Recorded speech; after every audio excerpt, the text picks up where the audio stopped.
Bo and Luke Nation, welcome to this episode of the Bo and Luke Show. I am your co-host, Bo Bravo, and I have our amazing dynamic co-host, Luke Kerrigan, in our virtual studio with us. I really wish you could see him because he has an awesome Christmas tree right behind his desk and a door that leads to looks like the family room that goes to another Christmas tree. Guitars hanging on the wall. Luke, I think you have the best home office setup I've ever I seen. In I all the virtual appreciate it, meetings I'm Bo. on, I think you have the best one. I It's appreciate it, good. Bo. I want it to be like an experience when you meet with me because Yeah.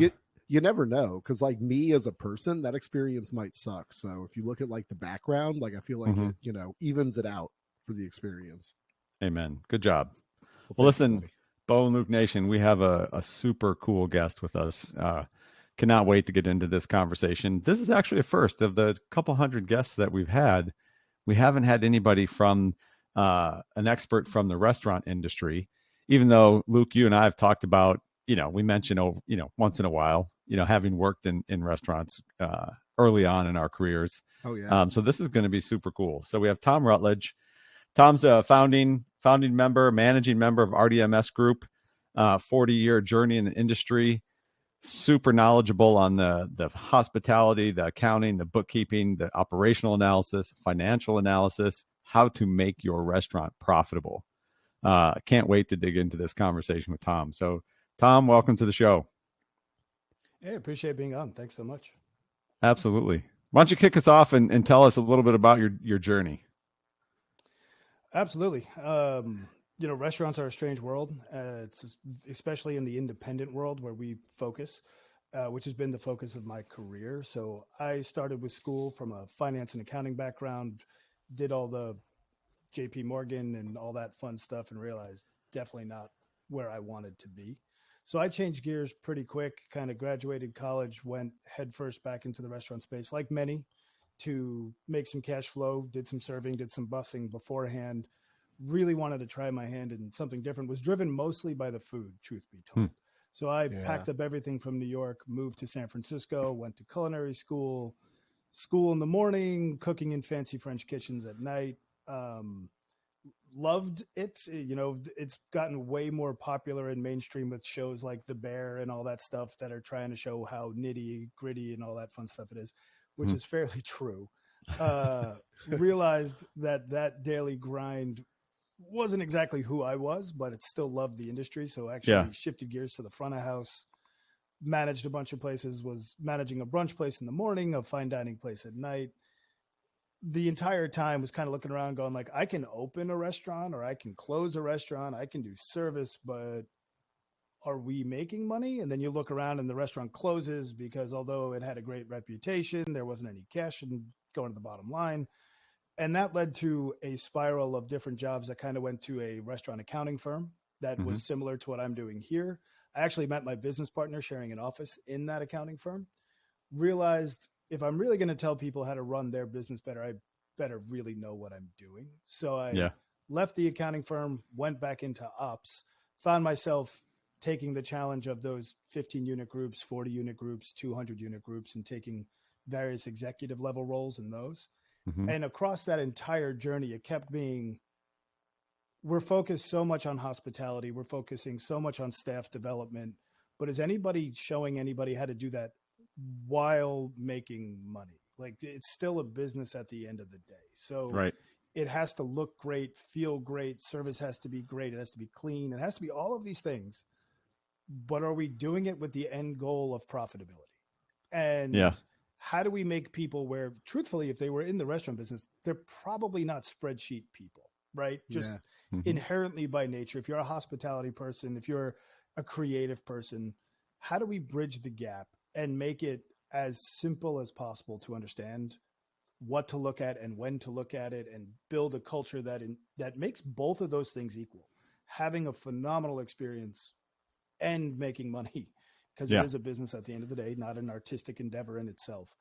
That's where my firm came together. So my business partner and I, we're trying to bridge that gap for our clients. We do own and operate restaurants as well. So it's not just doing the accounting. We're taking these things and putting them in there. So we're a constant improvement, doing things on purpose foundation. That's the heart of who I am. So my career was really just about understanding each piece of this business. I didn't have to be the Michelin 3-star chef, but I needed to be able to talk to a Michelin 3-star chef. Yeah. So I made makes sure perfect my sense. journey kind of matched that path. Yeah. Well, and it's so needed, because you look at the successful restaurants, they always have that arm or that back office.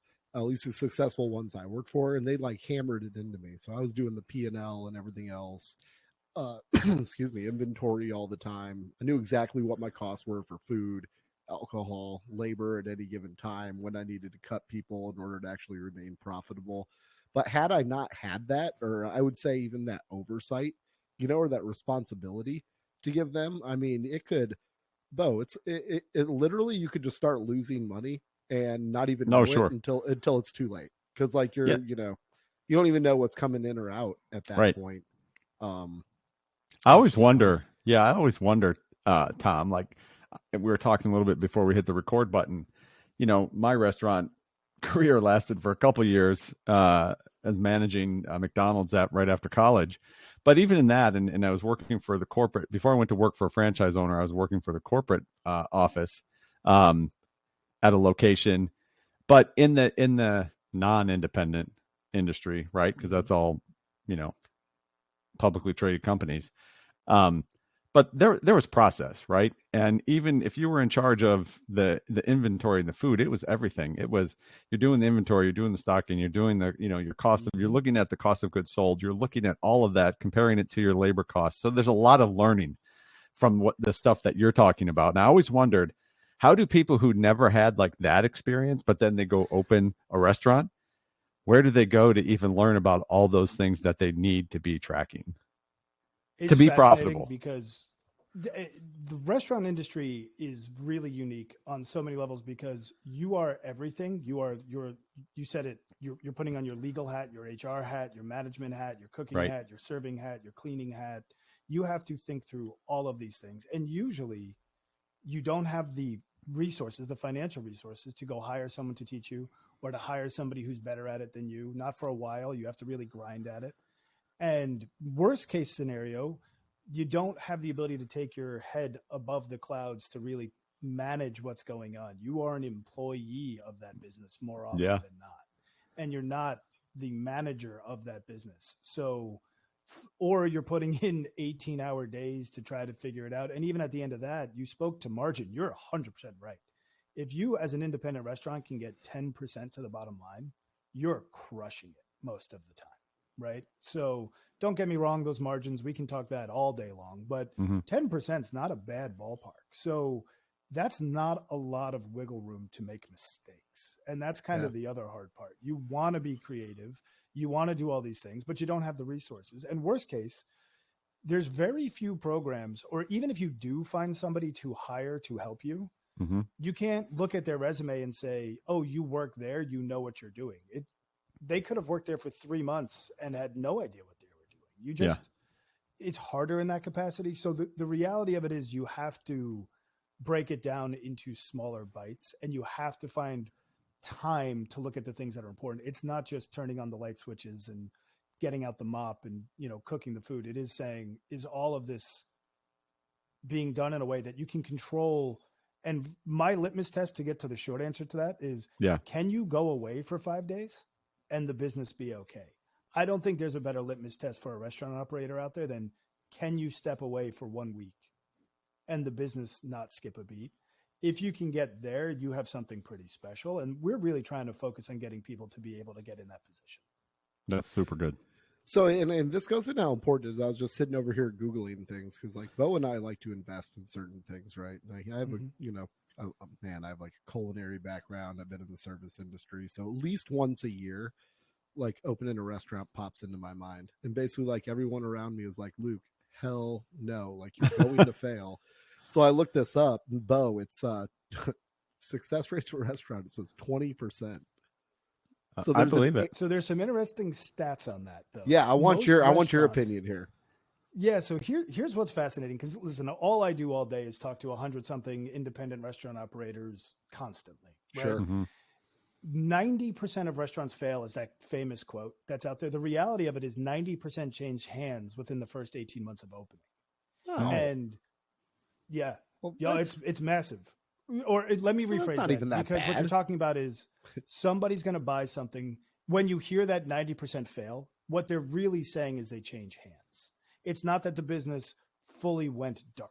It's that the operational management of it is no longer in the hands of the guy who tried to get it open. And most of the time that that's the case is because they start undercapitalized. They have no idea what the cost structure is to actually get the door open. So what ends up happening is they could have a really wildly successful restaurant, frankly. It could be doing just fine. But when you get into the nitty gritty of the finances, the P&L is not putting enough cash to pay back what they did to get it open.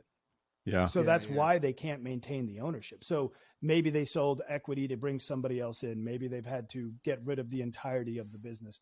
But the large failure rate is often because it's a very expensive business to open. You're dealing with building, you're dealing with code, you're dealing with ADA, with city, with county, with health, with fire, with planning. I mean, I'm building one right now, and it was a pre-existing restaurant. And we're like, oh, cool. We'll go, paint the walls, change the thing, make it look different. Yeah, no. It's going to be, if I didn't know what I was doing, I could easily be surprised by $500,000 in expenses. Dude, it's Wow. so would nuts never you have say accounted that. for. We that Italian restaurant I was running in Chicago, we sold the ownership sold it to another restaurant group. And Bo, this was like the stupidest thing ever. My God. So it's the same thing happened, Tom. They shut it down, and the only one left is Luke. He's a GM now of a restaurant that doesn't have any guests. It's closed. And now I need to get ready to transition so we can sell the building to another company. Bo, they're gutting the building. All right. They're not keeping any of the stairwells, nothing. I had to bring the building up to code before they'd sell, before that transaction would actually go through. So I'd be like moving. I was literally like learning code, like what the building codes were in Chicago, hiring people to fix it, but just kind of getting it so it'd pass code because we're just going to destroy it all and rip it out anyways. And so Tom, that resonates. Like I was like, what are we doing here? It's this is not an uncommon story in San Francisco, where I'm based, right? They talk about like the hardest state and the hardest city to try to do this specific business in this country. It's one of them anyway. And if you're not planning just in this city alone to have roughly 1 million to 1.5 million, you're nowhere close to getting ready to be funded to get from wanting to pull a single permit, meeting delays, paying rent while those delays continue, then getting open and having operating capital, et cetera, for a place that, if you're lucky, will do $3 million in gross revenue. I mean, think about that math. So if you can get to 10% to the bottom line, that's $300,000. How many years before you pay back your opening investment? 3 to 4, 5 maybe? And you have a lease that's 10 years long with 2 options. You're only making money for the back half if you don't do it right? So that story echoes pretty much across the country. Now, don't get me wrong. You can pick up something that somebody else has already built, right? The smartest operators are the ones who operate in second or third generation space. You never want to be the person building the space, is kind of the inside trick to the restaurant professionals. Wow. That's good advice. Yeah. I wouldn't have thought advice. of that. But it also kind of lends to the type of people who get in the business, that this particular industry, like you got to have a real love for the restaurant business, or wanting to have a restaurant serve food and serve people. And you got to have them that are like you, Tom, on your to help you with the financials and make sure you're doing it right and you don't go off course. But you got to have a real love for the food industry. Emeril Lagasse kind of was like the OG influencer in the restaurant space, right? So there was this whole period of time where restaurant work wasn't sexy, and then it became Food Network, and then it became Netflix had all the shows, and then The Bear, and then The Menu, and you see this arc. Anthony Bourdain was definitely an icon in our industry. He was the first one who kind of talked about how rough and tumble it is. But my favorite thing is, I always tell people, if I came to you and said, hey, do you want to open a steel mill? You'd be like, I don't know anything about forging steel. No, I'm not going to join you. If I go, do you want to open a bar? People are like, oh, yeah, I do. Let's go open a bar. And they have the same lack of background one way or the other, right? Yeah. And to your point, if I wrote a job description that said, do you want to work when all your friends aren't working? And do you want to do it for a lot of hours? And you want to be on your feet the whole time? Do you want to do it with a workforce that's not really committed to developing a career, who's going to be transient and not make that much money? You're going to say no. But if you are pursuing that hot passion in hospitality, that passion in food, that passion in beverage, that is the heart. That's the exciting part, right? That's what makes it so romantic, is you are dealing with some truly creative people, and you get to flex a lot of creativity. I mean, as an accountant, I would have to be insane to say I'm dedicating my life to restaurants, but it's in my blood. It is definitely what I love to do. The creative process is so much fun. So what I found my niche in is going, hey, Luke, you want to open that restaurant? Let's figure out how to make it successful. Let's talk about when the staff clock in, what are they doing? Are you just pointing at things for them to do, or do they know the system? And what I love about your podcast and what you guys talk about as far as management development and communication development and staff development, you have no resources but an immense workload in a restaurant to do something where your guests are going to tell you exactly what they think as loud as they can in very public ways, Yelp and everything else. So you can it can be unforgiving if you don't do it right. But if you can develop a team, a culture that is doing things on purpose, that they know management is going to hold them accountable to getting their job, those things don't exist in 90% of restaurants. And what I find even more amazing is there can even be resentment if you do it the wrong way, because they look at you as corporate, right? I don't want to work for this corporate chain. It's like, it's not a chain. It's my family's livelihood. I just want you to do the best that I can make you do. You know what I mean? So getting those tools and systems together is what makes it so much fun if you do it the right way. Yeah, there's so many ways I remember that, like just keeping the costs down. Like, my God, I mean, whether you have bartenders that just have a soup that pour super heavy, and your liquor costs are out of control. Or I remember we had the chef, man. Oh my God, and his food costs were just out of control. Like, some dishes we were making money on, some we were just losing money on, and like, you go confront him about it. Then you have like personalities. So I remember like him screaming one time, and he's like, "I will not sacrifice the quality of the food." And I'm like, dude, like, I'm not asking you to totally do that. We got to make money, bro. Can't we do both? Like, does it need to be an A5 wide? Is anybody going to pay $120 for the steak? No, then we can't serve it. It's really not that complicated. Right? Exactly. Or like the saffron. Oh my God, the saffron was just ridiculously expensive. And Bo, I had chefs that would be like, "No, I need to put it in all these dishes." And I was like, dude, like, people aren't going to miss it that much. They're not coming here for the saffron, I promise you. They just left a baseball game. They don't care. Yeah, exactly.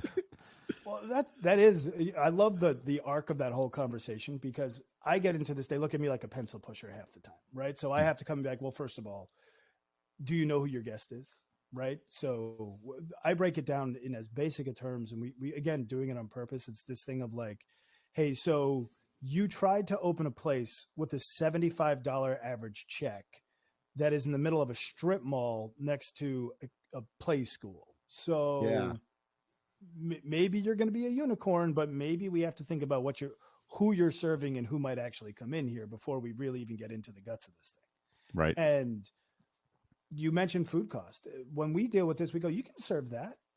Is there value in it? I don't even really care what the dollar value is. Do they have a perceived value? I think that's where this industry kind of gets wrapped up, right? Like, look, you can put foie gras on a burger. You can stuff it with truffles. You can import your cheese from France, and you can hand make a bun. But if the person who's eating it doesn't think it's worth $65, you may need to just figure out how to serve an $18 burger in San Francisco, and that's what people are going to buy. This doesn't have to be that complicated.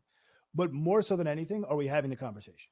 Are you aware your food cost is completely out of whack before it's too late? Are you aware your labor cost is completely out of whack before it's too late? Those are the things that getting a staff who's asking these questions is really step one. And then we haven't even jumped into this. The technology that is available in the restaurant industry is immense, but none of it talks together. And then you're spending your entire time looking at it versus actually doing the job that people want you to do, which is being on the floor somewhere. So we try to distill down okay, if Tuesdays is where we look at forecasted sales and scheduling, and Wednesdays is where we're looking at purchasing, and Fridays we're talking about special events and facility maintenance and that kind of thing. We now have a system. If Yeah. you walked into your neighborhood restaurant today and you asked them what their systems were, they'd be like, Steve does all that, right? Like that's not a system. That's no. the lack of. And that's what's facing, you had mentioned McDonald's. They spend all of their time trying to figure out how to take the people out of the equation and just get people to do the things at the right time, in the right place, in the right software, or whatever you may be. The independent restaurant is literally the exact opposite of that. The happy place is somewhere in the middle. And that's really the journey of the independent restaurant person in the United States. Yeah. Do you spend a lot of time with your clients explaining analytics and the role of analytics in managing and scaling their business, and convincing them how important it is to have the stuff, and not only just figure out and show them how to measure the data, but then what the data means and how to take action on what they're reading? It's all of my time. Right? That's my team exists to put the information in the right buckets so that information can be used by my clients in the easiest possible way. And speaking to like my firm, I think ignoring my company in particular, I think if you're an independent restaurant, just that's my niche. So that's what I speak to. Right. Various different industries do this differently. Your accountant should not be somebody who gives you a P&L at the end of the period. Your accountant should be giving you the tools daily and weekly to measure the success so that the P&L is doing nothing but reinforcing something you already know. So I spend all of my time going, did you forecast labor before you wrote your schedule? Or did you forecast sales before you wrote your schedule? No. So you just decided 6 people on a Wednesday made sense? Where'd that come from? Right? Like, why did you do that? So we're trying to get them to a place to say, our P&L has like 120 lines on it of data. I need you to look at 5 today, right? Like, let's break this down and say, labor is my favorite example of this. When you write your schedule and I want you to get to 25% labor by the end of the week, Monday can be 100%. I don't care. I care that by the end of the week, it's at 25.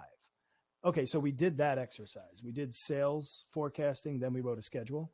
Well, I don't want you to just look on Sunday and go, we messed up. I want you to know on Monday you didn't quite hit target.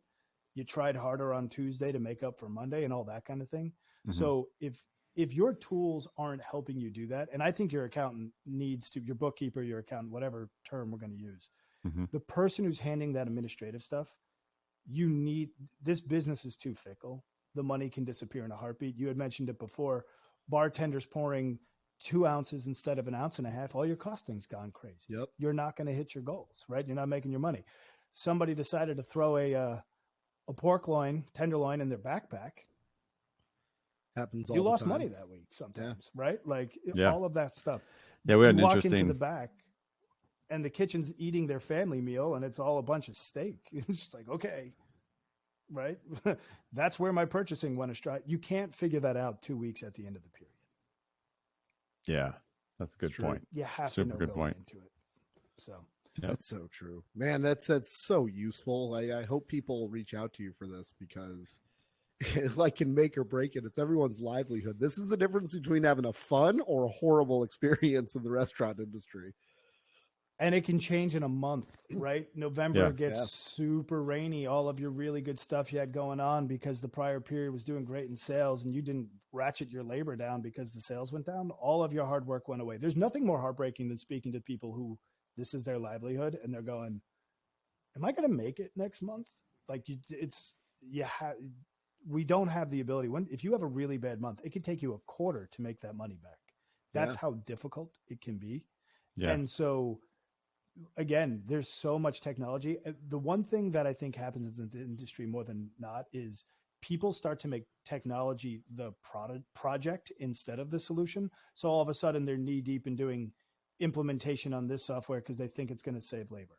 And then they're 3 months deep and it's still not working right. And their labor is still askew. And they forget that the whole point was fixed labor, right? Yeah. This is true in my accounting firm. I want to implement a project management software. 6 months later, I'm like, I don't know what's going on. And the software is still not working. That is absolutely happening. In the restaurant space, I have clients that 5 years ago, their software subscriptions might have been $150, and now it's $2,000 because they've signed up for everything under the sun per month, and it's changed nothing on the P&L. Man. Amazing. So how do you help them Wow. balance that as innovation is happening and new solutions or new technologies hit the market for the restaurant industry? How do you help your clients balance that between that and just the traditional practices within the industry that they should be focused on or not lose sight of? Yeah, not lose sight of is a great term. I think that's the priority, right? Whether, this is a people business. And I think that has to be a reoccurring comment all the time. It's still a place where people go out and they gather and they get something to eat, even if it's for 15 minutes, even if they're sharing a burrito, it's still it's a people business. They're going out for an experience. These days, DoorDash and Uber Eats and all those things can bring something to your door. Granted, you might be paying 5 times what you actually would pay if you went and got it yourself, but it still exists. So the big thing for us is I'm fortunate, and I think that restaurant people don't do a great job at networking, meaning talking to your neighbor, competition, talking to the local restaurant association. Ask more questions before you jumping into things is, I think, lost in this industry. I think a lot of great leaders know that getting involved with like-minded people, asking questions, seeing where they messed up is important. I don't think it happens enough because we don't have time in this industry. You're working when other people are sleeping and all, but make the time is my first thing. I get to see a sample of 150 restaurants. So someone calls and says, I'm thinking of using this. And I can go, hey, I have a client who did that, and just be aware of the following 6 things, right? So just be aware. 100%. If that's what you want to do, go for it, but be aware. And I think the reality of it is technology is never going to be wholly a solution. You still have to manage your people. And if that's not most of your time, you're probably not doing the right thing. When it comes down to the numbers, very rarely, and I'm not saying this is a sales pitch, put professionals in places where they can do something to help you at a cost that you have to look at opportunity cost when evaluating these things. I use the word opportunity cost 90% of the time when people ask me the question you just asked me. Do you really not have what if it took 15 hours off the floor in the next 2 weeks for you to do the thing you're talking about? That's far more expensive than you think. Yeah. So go find somebody who can give you a hand. God, great advice. And explore what you're really trying to fix. I will give you my favorite, one last little diatribe on this. Food cost. You mentioned inventory a bunch of times. Everyone's least favorite task in the restaurant industry. Writing schedules and counting inventory is everyone's least favorite task. Yes. If you own an independent restaurant, and I will probably catch flack for this, I'm sure your listeners will beat up my inbox when I say this. I don't really believe in inventory software. Yes. Because if you are an independent restaurant, you are buying so many different things. You have to focus so hard on supply chain. Is this guy actually delivering the same thing on the same SKU and the same quantity at the same price? Otherwise, you're going to now put that in your inventory software, put it on what shelf it belongs to, work out that flat of tomatoes yields a slice of tomato, yields a dice of tomato, yields all this stuff. And then they're going to deliver you a different tomato next week. And you're not going to go update your software. And all of that is junk at this point. And then your chef is going to decide to change a recipe. And all of that is junk at this point.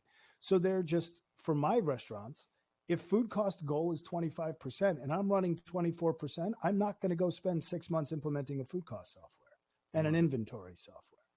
If it starts going off the rails, I'm going to know in the week, because like we mentioned before, we're talking about it. We put eyes on it. We have reports on it. We know our purchase history. We know our sales. We just make things bite-sized for our team to manage. And that way, when it does go off the rails, we can do a mini project.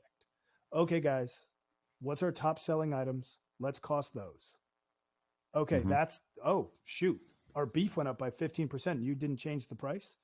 Are we changing the price? Are we changing the item? We solved food cost. we didn't need to go down this wild path of spending thousands of dollars and dozens of hours implementing a software. I love it. Yeah, It's so that's helpful. super good advice. Well, Tom, as we wrap up, we like to give our guests the chance to it's just going to be the Tom Rutledge show for a minute. So tell people how they can share, any final thoughts, shout outs, tell people how they can get a hold of you. So the floor is yours, man. Oh, love that. Thank you. RDMSgroup.com. That's the name of my website. All of our contact information is there. We are a fully Northern California based firm. We have clients all over the place, but I don't outsource anything. We exist via our reputation. I wish I could say I was a good marketer. I'm not. I just like talking to cool people like you about what we do every day. And this is the extent of it, but restaurants are all we do. So LinkedIn, I'm always in conversations with people there. We love to get on phone calls and talk to people who need help, project wise or accounting wise. That's my everyday. So the website's the best place to find us. Love it.